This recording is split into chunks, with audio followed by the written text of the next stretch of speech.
Alright, we're back again with another of the big titles released in October. Released for the Xbox 360 and PlayStation 3, Ninja Theory and Namco-Bandai's Enslaved, Odyssey of the West puts you on an adventure of a 400-year-old Chinese novel called Journey to the West. Granted, I have no idea what this novel is, nor had I even heard of it until there was some hype built up around this title. Regardless, is this hack and slash puzzle platformer going to have what it takes to beat out Castlevania Lords of Shadows, released the same day? Well, let's check it out. Here's Enslaved, Odyssey to the West. Welcome to Slave Ship 909, en route to Pyramid.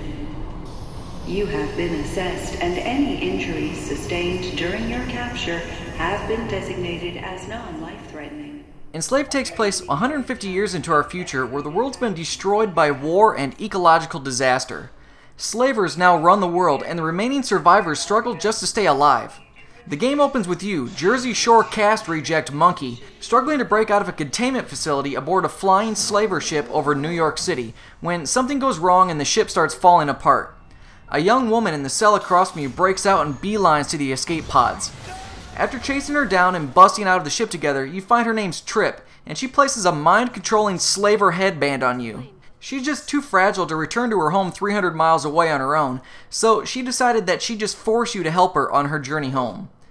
The headband will produce a lethal injection into your skull if Trip's heart stops, so you've pretty much got to do whatever she says and keep her alive. Of course, things don't go exactly according to plan, and you'll run into some plot twists along the way, climaxing in a pretty crazy situation that you really need to experience for yourself. The only characters in the game are Monkey, Trip, and a fat ass named Pigsy, whom you'll run into later in the game. All the enemies are mindless mechs, and that's it. The connection between Monkey and Trip is totally amazing early in the game. I was immediately drawn into the story because of their interactions, but I feel everything really climaxed quite early in the story, basically once you escape New York City. Everything there is just kind of downhill. Once Pigsy shows up, I kind of lost my attachment to the connection between Monkey and Trip, as you really don't have to protect each other any longer, and the sense of danger just ceases.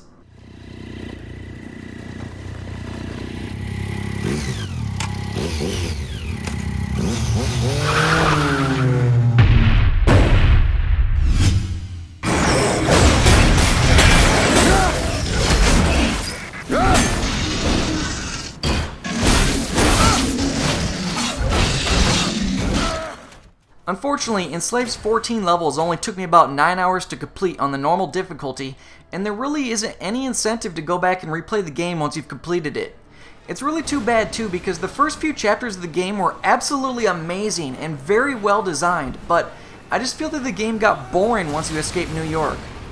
The controls are also sometimes pretty buggy as well. Monkey gets stuck in places where the game thinks you're trying to hide when you aren't, or when you're trying to hop on or off of Monkey's hoverboard device called a cloud. It's annoying to me that you can only hop on and off of the device in certain locations. How about letting me decide when I want on or off the device, and if that location just so happens to be over a cliff, that's my own damn fault. Now, while the game is short and there are some buggy controls, the designers of this title really need to be commended. Some of the design elements in the game are remarkably creative. Early in the adventure, Trip modifies a robotic dragonfly and wears it as a headpiece that can be used to fly around and scan for energy sources and reveal enemies ahead. This information is then transmitted right to Monkey's slave headband, which integrates directly with his brain, cleverly displaying the game's heads-up display. I thought this was really cool. What do you think? It's pretty cool, huh? Yeah. Yeah, it's pretty cool.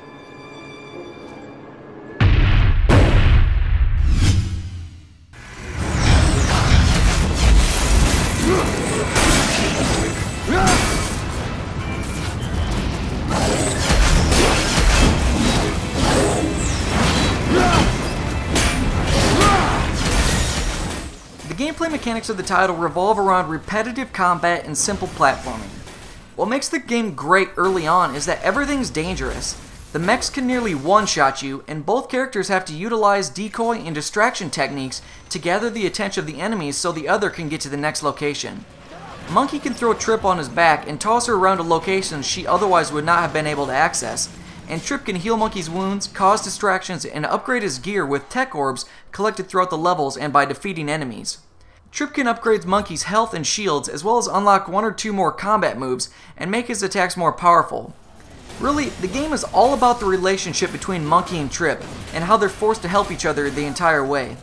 When Monkey gets upgraded just a few times, that becomes trivialized and you just lose what made the game special. Monkey has a light and heavy attack, and has a charge attack that can stun and eliminate the shields of the enemies. He can also unlock a powerful focus attack that one-shots enemies, and he can use his staff to shoot plasma bursts that destroy the mechs or stun them.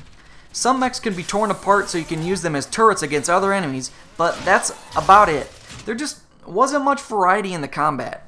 In addition, all of the platforming is very basic, as there's never a risk of dying, and seldom will you have to time anything. There's just no risk really. But it is pretty funny to watch Monkey jump around. They don't call him Monkey for nothing. Finally, all of the puzzles are extremely simple, and there really aren't very many of them. Typically, they involve Monkey flipping some switches and Trip operating electronics and machines remotely. Collision alert.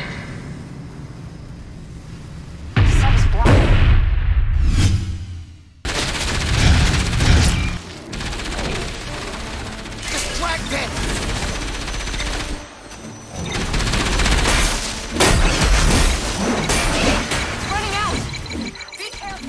If there's one thing that should be very clear by now, it's that Enslaved Odyssey to the West is absolutely beautiful. The game utilizes the Unreal Engine 3, but it's very unlike most other games that utilize the same technology. The environments, especially in New York City, are very bright, colorful, and simply stunning. But like pretty much every other game that uses UE3, it suffers the same frame rate and texture popping issues, especially on scenes where you need to move quickly, like when you're chasing after a giant robot rhino or riding in a boat in a lake of toxic water. While the soundtrack is pretty shabby, the voice acting in the game is just great, as well as it should be considering there's only 3 characters. Some of the stuff that Pigsy spits out is pretty funny, but again, the real beauty of the title is between the chemistry of Trip and Monkey. Trip is sexy as hell, and Monkey's just a big, buff, dumb animal with way too much hair gel and even a freaking Jersey accent. How perfect. Where's my stuff? What? The stuff! Where's my gear? The stuff you took away from me.